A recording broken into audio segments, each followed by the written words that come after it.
Mga kaibigan, isang magandang umaga, isang magandang madaling araw sa lahat. It's around 4:53 a.m. in the morning of August 8, 2025. Mga kaibigan, I'm just here today to see all the things that we need on this universe, as I am belongs to the people of this universe that I conceived from my mother's home to serve the Filipino people, not to protect devils but to kill devils and to suppress devils, and I protect the people good living in this society as a law-abiding citizens of the Philippines.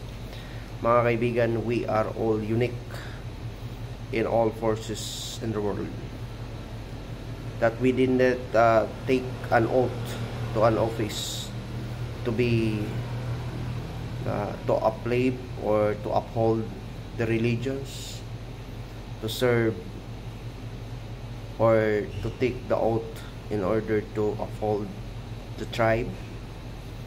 Hindi po tayo nagtitik ng oath para sa ninumang tao. It's more powerful in the universe, in the society, the influential persons. Hindi po tayo nagtitikot ng ganun para sa kanila. We did not take oath for anyone powerful people out there. We did not take oath for the nations itself. We did not take oath for the president. We did not take oath for everything out there, mga kaibigan. We did not take oath for the people alone in the Philippines.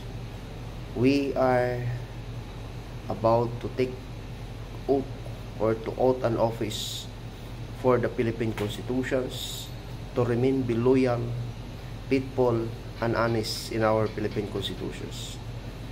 That is our promise during our take oath in order to serve the Filipino people. So, ganun ho ang buhay.